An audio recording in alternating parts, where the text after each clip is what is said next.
কবিগুরু রবীন্দ্রনাথ ঠাকুর বিরচিত পূজার সাজ। আশ্বিনের মাঝামাঝি উঠিল বাজনা বাজি, পূজার সময় এলো কাছে। মধু বিধু দুই ভাই ছোটাছুটি করে, তাই আনন্দে দুধার তুলে নাচে। পিতা বসেছিল দ্বারে, দুজনে শুধালো তারে, কি পোশাক আনিয়াছ কিনে? পিতা কহে, আছে আছে তোদের মায়ের কাছে, দেখিতে পাইবি ঠিক দিনে।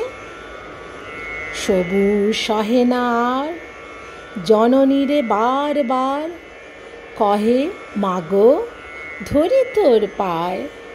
বাবা আমাদের তরে কি কিনে এনেছে ঘরে, একবার দে না মা দেখায়। ব্যস্ত দেখি হাসিয়া মা দুখানি ছিটের জামা, দেখাইল করিয়া আদর। মধু কহে, আর নেই?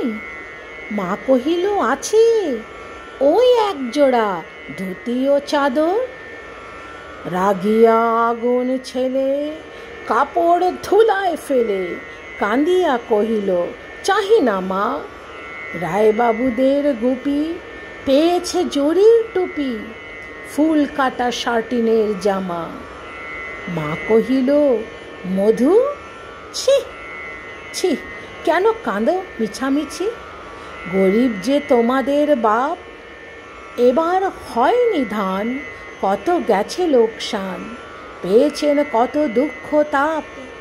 তবু দেখো বহু ক্লেশে তোমাদের ভালোবেসে সাধ্য মতো এনেছেন কিনে। সে জিনিস অনাদরে ফেলিলি ধুলির পরে, এই শিক্ষা হলো এতদিনে।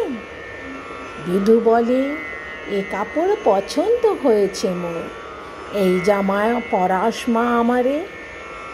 মধু শুনে আরো রেগে ঘর ছেড়ে দ্রুত বেগে গেল রায়বাবুদের দ্বারে। সেথা মেলা লোক জড়ো, রায়বাবু ব্যস্ত বড়, দালান সাজাতে গেছে রাত। মধু যবে এক কোণে দাঁড়াইল ম্লান মনে, চোখে তার পড়িল হঠাৎ। কাছে ডাকি স্নেহ ভরে কহেন করুণ স্বরে, তারে দুই বাহুতে বাঁধিয়া, কিরে মধু হয়েছে কি? তোরে যে এত শুকনো দেখি।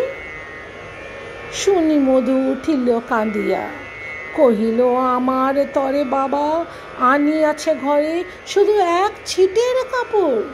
শুনি রায় মহাশয় হাসিয়া মধুরে কয়, সেজন্য ভাবো নাকি বা তোর? ছেলেরে ডাকিয়া চুপি কহিলেন, ওরে গুপি, তোর জামা দে তুই মধুকে। গুপির সে জামা পেয়ে মধু ঘরে যায় ধে ধে, হাসিয়ার নাই ধরে মুখে। বুক ফুলাইয়া চলে, সবারে ডাকিয়া বলে, দেখো কাকা, দেখো যে মামা, ওই আমাদের বিধু ছিট পড়িয়াছে শুধু মোর গায়ে শাটিনের জামা। মা শুনি কহে না আসি, লাজে অশ্ব জলে ভাসি, কপালে করিয়া করাঘাত। হই দুঃখী হই দিন, কাহারও রাখে না ঋণ, কারো কাছে কখনো পাতি নাই হাত। তুমি আমাদেরই ছেলে, ভিক্ষালয় অবহেলে অহংকার করো ধে ধে। ছেঁড়া ধুতি আপনার, ঢের বেশি দাম তার, ভিক্ষা করা শাটিনের চেয়ে।